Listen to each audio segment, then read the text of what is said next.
Welcome back, folks. Cape Rugby TV. We carry on talking about club rugby. Head coach of Masiphumelele, Wilfred Pieterse, joins me on the show. Wilfred, it's great to see you. We haven't had you on the show for a while. Welcome back. Thank you, JP. Thanks for the invite. I'm glad to be back here in this crazy time still. Thanks for the invite, man. Tell me about that jersey that you're wearing. Western Province Rugby, under 21. It says it clearly on the left-hand side there.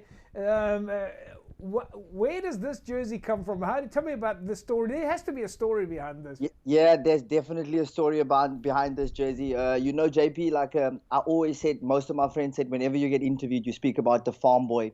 I'm originally from the Northern Cape, Carnarvon, so I played my Craven Week rugby for Griquas. But my mom was living in Cape Town, so I made my way here to Cape Town. Started joining the Bay, False Bay, had a good season there.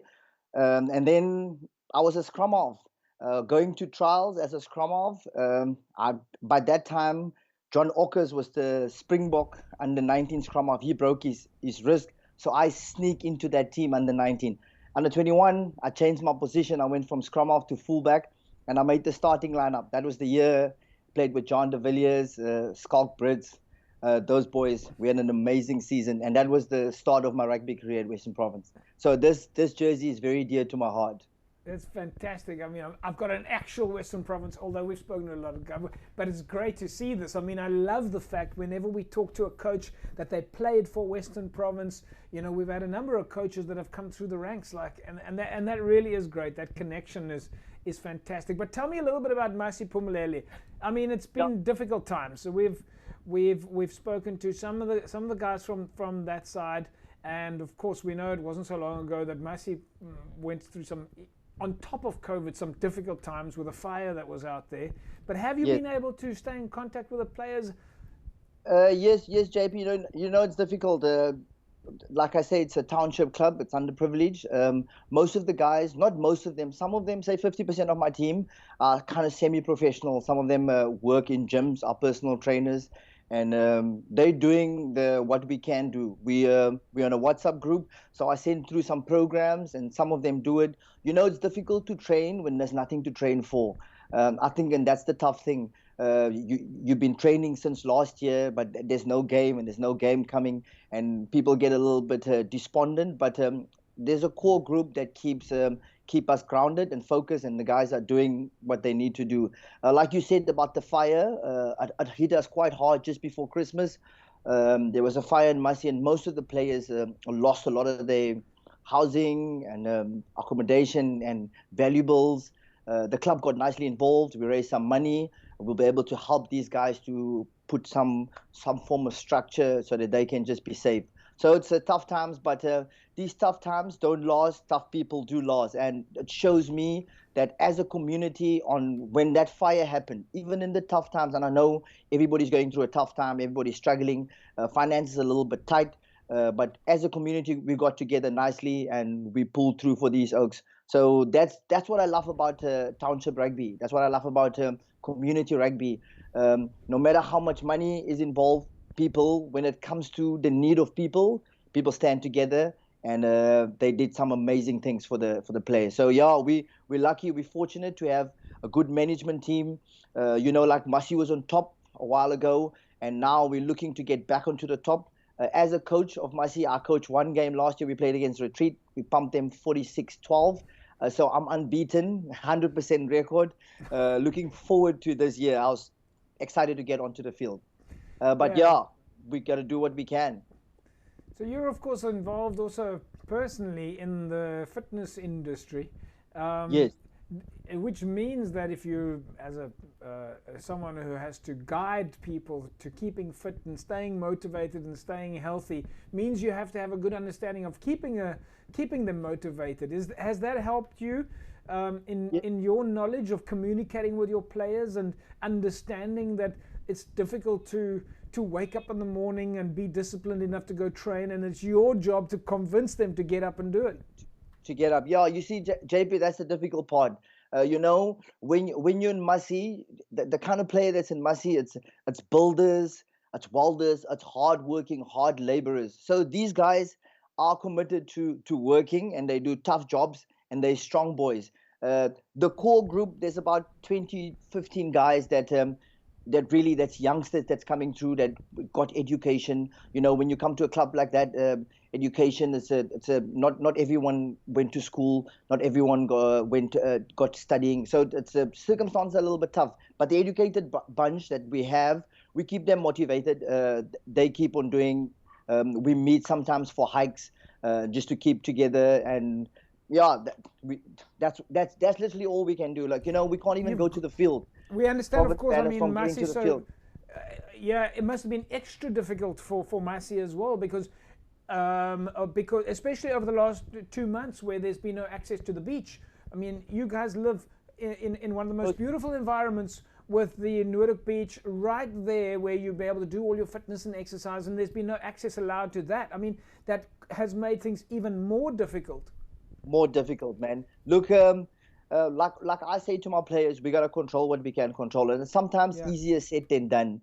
Like you said, we were locked off from the beaches, and we have some nice beaches there in the deep south. Most of our conditioning and strength programs are worked out in those dunes, running on the sand, running into the water, do some swims, and we couldn't do these things. So depression, it's not just the rugby side of things, the mental aspect of things.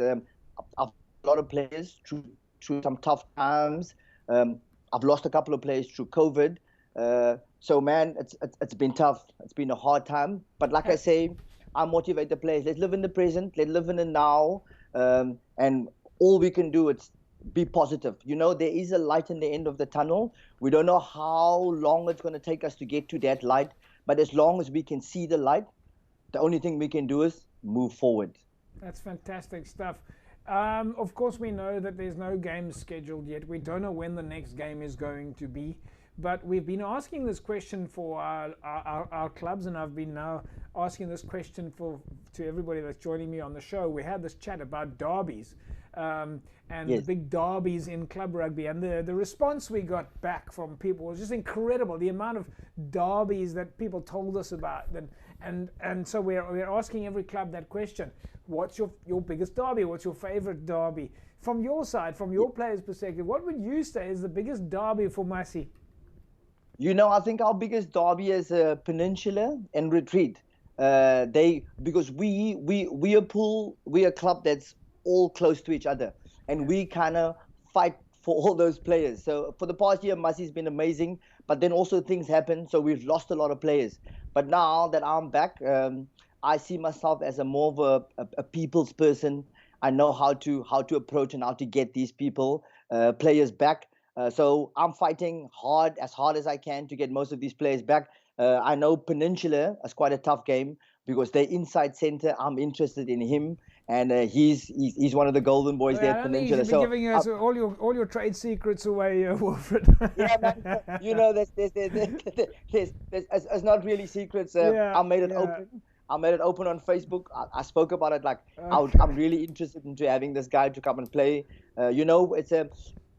Because we play running rugby, it's nice to have the inside center that can always go over the advantage line and give you that nice front foot platform. So that's my struggle at the moment. I'm looking for an inside center, and I'm putting it out there. Colburn, I'm coming for you.